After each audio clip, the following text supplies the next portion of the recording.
Desde lo alto, Murcia parece tranquila, pero hace más de 20 años, en una de estas casas, ocurrió algo monstruoso. Bienvenidos a Crímenes Reales, el caso que marcó a España. El canal donde analizamos los crímenes más impactantes de la historia. Hoy nos adentramos en un caso que dejó a España sin aliento, el crimen de la katana. Un asesinato tan brutal que aún hoy, más de 2 décadas después, sigue generando preguntas. ¿Qué llevó a un joven de 16 años a asesinar a su familia con una espada samurái?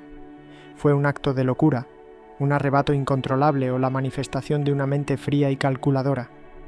Quédate hasta el final para descubrirlo.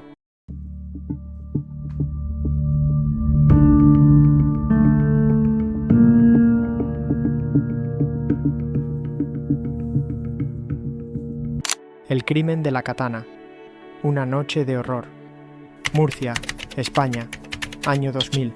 Una familia es brutalmente asesinada en su hogar. El arma utilizada no es un cuchillo ni una pistola, sino una katana. ¿Quién pudo cometer un crimen tan macabro? Lo más escalofriante es que el asesino no es un sicario, ni un desconocido. Es su propio hijo, José Rabadán, un joven de apenas 16 años. Joven de 16 años mata a su familia con una katana. Horrendo crimen conmociona a España. El asesino de la katana, un psicópata o una víctima del sistema. José Rabadán Pardo nació en Murcia en 1983. A simple vista, era un adolescente como cualquier otro. Tenía amigos, pasatiempos y una vida que desde fuera parecía normal. Sin embargo, algo se gestaba en su interior. Una obsesión con la cultura japonesa, con las katanas y con un mundo de fantasía donde él era el protagonista de una historia sangrienta. Los que lo conocían describen a José como un chico callado, reservado, pero había algo inquietante en su mirada. Algunos dicen que evitaba el contacto visual, otros que parecía vivir en su propio mundo. Lo cierto es que su aislamiento se hizo cada vez más evidente, y lo que antes era solo una afición por los videojuegos y las armas blancas se convirtió en una peligrosa fascinación. A los 16 años, José abandonó sus estudios y comenzó a alejarse de la sociedad. Se sumergió en un universo de violencia virtual donde los límites entre la realidad y la ficción se desdibujaban.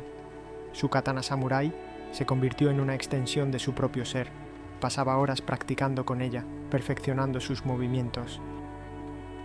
¿Era simple entrenamiento o estaba preparando algo mucho más siniestro? La madrugada que lo cambió todo.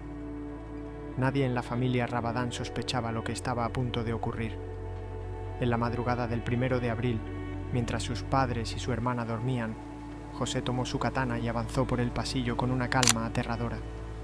No hubo discusiones, ni gritos de advertencia, solo el filo de la espada, deslizándose por el aire.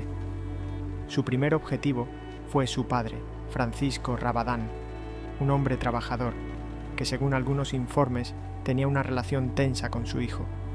José atacó con precisión, sin dar oportunidad de defensa. Su madre, Ana María Pardo, se convirtió en la siguiente víctima. Apenas tuvo tiempo de comprender lo que estaba ocurriendo antes de caer. Pero lo más perturbador estaba por venir. Su hermana de 9 años, Clara, con síndrome de Down, dormía plácidamente cuando su hermano irrumpió en su habitación. No hubo piedad. La masacró con la misma frialdad con la que había asesinado a sus padres. El crimen estaba hecho. Ahora, solo quedaba una pregunta. ¿Por qué? ¿Qué pasó por la mente de José Rabadán? La psicología forense ha intentado desentrañar qué llevó a este adolescente a cometer semejante atrocidad. Algunos expertos creen que sufría de un trastorno disociativo, una desconexión entre la realidad y la fantasía. Su fascinación con Final Fantasy VIII, donde el protagonista empuña un arma similar a una katana, ha sido objeto de debate. ¿Pudo un videojuego ser la chispa que encendió la violencia? Otros especialistas sugieren que José tenía una personalidad psicopática en desarrollo, falta de empatía, ausencia de remordimiento y un nivel de planificación que va más allá de un simple arrebato.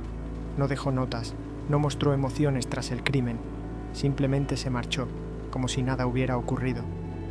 Hay quienes argumentan que José no tenía un perfil de asesino común.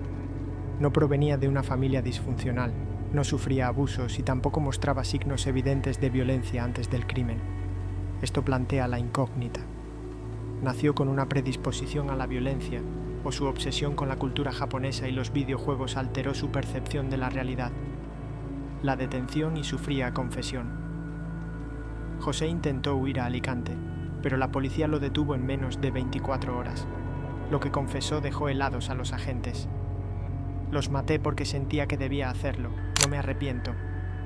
No hubo lágrimas, no hubo súplicas de perdón, solo un adolescente que parecía más preocupado por su futuro que por las vidas que había arrebatado. Las autoridades comenzaron a analizar sus antecedentes. No tenía historial de problemas psicológicos graves, pero sus compañeros de clase lo describían como alguien extraño. Un joven que rara vez expresaba emociones y que parecía vivir en una realidad paralela. El juicio y su polémica sentencia. José Rabadán fue juzgado bajo la ley del menor. La condena, 6 años en un centro de reclusión y 2 años de libertad vigilada. Para muchos, una sentencia demasiado blanda para un triple asesinato. ¿Realmente se había hecho justicia? Expertos en criminología han señalado que en muchos casos de jóvenes asesinos, la madurez cerebral aún está en desarrollo.